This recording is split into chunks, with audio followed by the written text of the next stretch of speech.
সরকারের মদতপুষ্ট দুর্নীতিবাজ রয়েছে তাদেরকে ওই সিস্টেম থেকে উৎপাদন করা এবং তারপরে সিস্টেমটি নতুন করে রিফরমেশনের দিকে যাওয়া।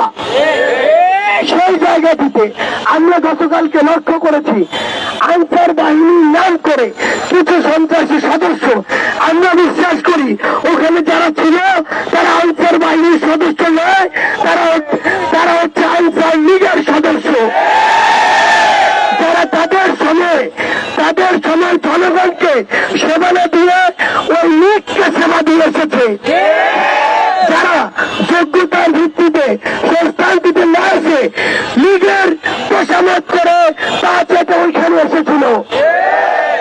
তারা গতকালকে সকালে যখন ওখানে আসে আমাদের ছাত্র প্রতিনিধি যারা দুজন অন্তর্বর্তীকালীন সরকারে রয়েছে তারা মাননীয় স্বরাষ্ট্র উপদেষ্টা সহ অন্যান্য উপদেষ্টাদের সাথে ওই বিষয়ে কথা বলছিল, তাদের একাধিক আলোচনা হয়েছে।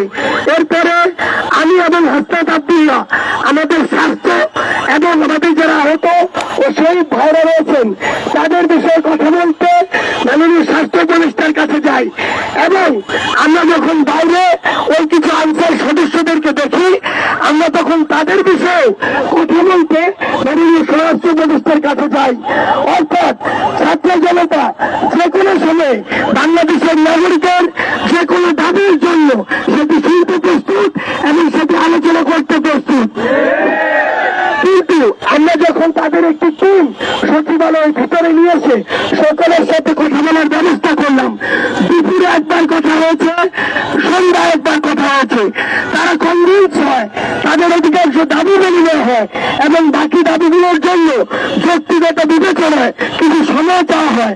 তারা কনভিন্স হয়ে যখন বাইরে কথা বলতে যায় তখন সকলে নয়, ওইখানকার কতিপয় আনসার সদস্য তারা এটি মেনে নেয় না। অর্থাৎ তাদের উদ্দেশ্য ছিল দাবি মানা বা না মানার সাথে কিছু নয়, তাদের উদ্দেশ্য ছিল সচিবালয়কে অবরুদ্ধ করে দেশকে অবরুদ্ধ করার চেষ্টা করা। সেই জায়গা থেকে আপনারা ইতিমধ্যে জেনেছেন যে ওইখানে আনসার লীগের যারা নেতৃত্ব দিয়েছে তাদের মধ্যে প্রধান যিনি ছিলেন তিনি এর পূর্বে স্বেচ্ছাসেবক লীগের একজন নেতা ছিলেন এবং সেই স্বেচ্ছাসেবক লীগের নেতা সহ অসংখ্য পাঁচটা পেটুয়া বাহিনী আনসারের নাম করে গতকালকে আমার বিশ্ববিদ্যালয় সহ ঢাকার অসংখ্য ছাত্র ভাইদের উপরে অতর্কিত রক্তাক্ত হামলা চালায়। আমরা জেনেছি যে এর পূর্বে যিনি এই আনসারের তিনি ছিলেন তিনি একজন আওয়ামী লীগের মদতপুষ্ট পাঁচটা ডিজি ছিলেন।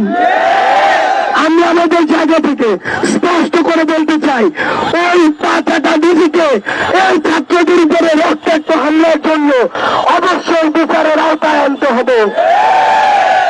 আমরা আমাদের জায়গা থেকে স্পষ্ট করে বলতে চাই সেই ফ্যাসিবাদের দোসররা এখনো বাংলাদেশের বিভিন্ন জায়গায় বসে বিভিন্ন ষড়যন্ত্র এবং নীল নকশার চেষ্টা করছে, তাদেরকে দ্রুত খুঁজে বের করে ওই জায়গা থেকে উৎপাদন করতে হবে। আমাদের জায়গা থেকে স্পষ্ট বার্তা, আমরা কাউকে যোগ্য বা যৌক্তিক সমালোচনায় ছাড় দিব না। আমরা মাননীয় স্বরাষ্ট্র উপদেষ্টাকে বলতে চাই আপনি আমাদেরকে বলুন 5 তারিখ চলে গিয়েছে, আজকে 26 তারিখ, এখনো 30 কেন পুরো দামে মাঠে নেই? গতকালকে কেন ছাত্র জনতাকে যেতে হলো সচিবালয় প্রোটেকশন দেওয়ার জন্য? গতকালকে কিভাবে আনসার সদস্যরা আমার ছাত্র জনতার উপরে বুলেট নিক্ষেপ করলো? কিভাবে ওই আনসার সদস্য নামের আনসার লীগদের হাতে অগল্প অস্ত্র গেল? আপনাদের খুঁজে বের করতে হবে তাদেরকে এই হামলা করার বুলেট চালানোর অনুমতি কে দিয়েছে।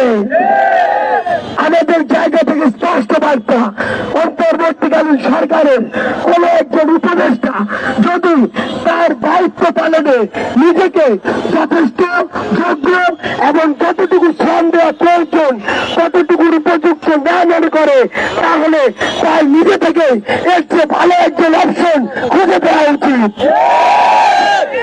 আমাদের জায়গা থেকে আমরা স্পষ্ট করে বলতে চাই চাই, গতকালকে আমাদের ভাইদের উপরে যারা হামলা করেছে, আমাদের ভাইদেরকে যারা আঘাত করেছে, রক্তাক্ত করেছে, অতি দ্রুত সময়ের মধ্যে তাদেরকে বিচারের আওতায় আনতে হবে।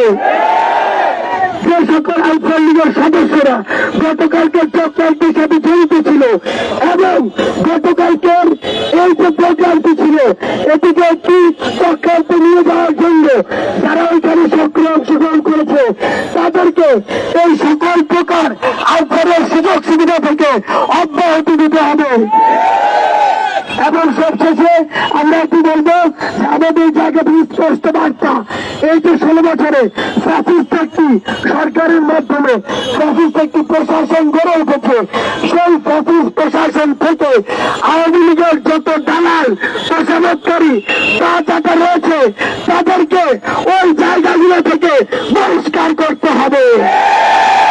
এবং পরিশেষে আমার ছাত্র জনতা ভাই বোনদের উদ্দেশ্যে একটি কথাই বলবো, যদি যে কোনো সংকট তৈরি হয় ওই ষড়যন্ত্রকারী ওই শকুনেরা যদি কোনো ষড়যন্ত্রের নীল রক্ষা করে কিংবা আমরা যদি এর মধ্যে কোনোভাবে আপতিত হই, গতকালকে যেভাবে আপনারা সমুদ্র ঢেউয়ের মতো দিয়ে সকল চক্রান্তকে নস্যাৎ করেছেন, আগামীতেও 5 মিনিটের অ্যানাউন্সমেন্টে এমন করে সকল নীল নকশাকে আপনারা ঝুলাই মিশিয়ে দিবেন।